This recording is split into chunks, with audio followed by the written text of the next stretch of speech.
tayo ng ano ba build niya to. Bali sa crank natin 3.6 JBT. Then nagpalit tayo ng block 66 na TSMP. So bali galing to sa 63 na TSMP. Pinilitan lang natin na TSMP na 66. Then same head pa rin RS8. Then lahat ng nakakabit dito as is, papalitan lang natin injector na mas malaki. Bali 220 na injector ay kakabit natin dito.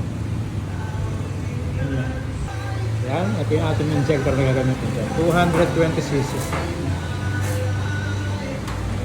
Yan, testingin natin, pandarin na natin. And firing. Yan. So running tayo sa stock ECU.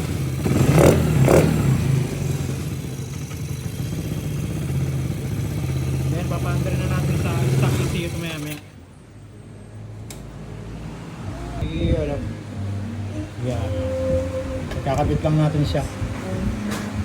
Yan, nakikita natin yung ECU. So bali ang gagawin natin dyan, papalit na natin ng map, ipa-flash natin kasi hindi siya aandar.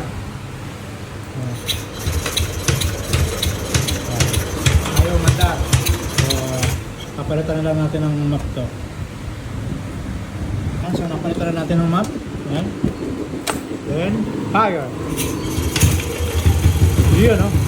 It's alive! Yun, no? Next natin, bleed na. Then, break in. Then, tono na kagad to. So, bali, hindi ito yung pipe niya. Hindi yan. Ang pipe niya, eto. TSMP. So, bali, ito tono lang muna natin. Initial tuning lang muna para dito. So, bleed na natin. Then, cutter na yung kaha. Kakabitan natin ng AF1. Ayan. Yun, no? Yan, okay na? Yan. TSMP, oh.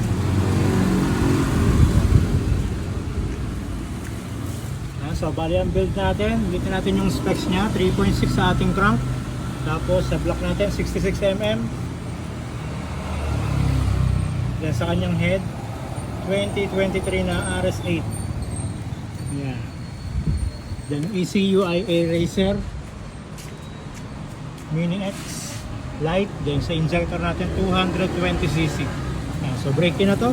Pwede nang umuwi sila sir. Yan. So bali ito muna yung build natin sa ngayon. Then next natin plus 12 na yung gagawin natin susunod.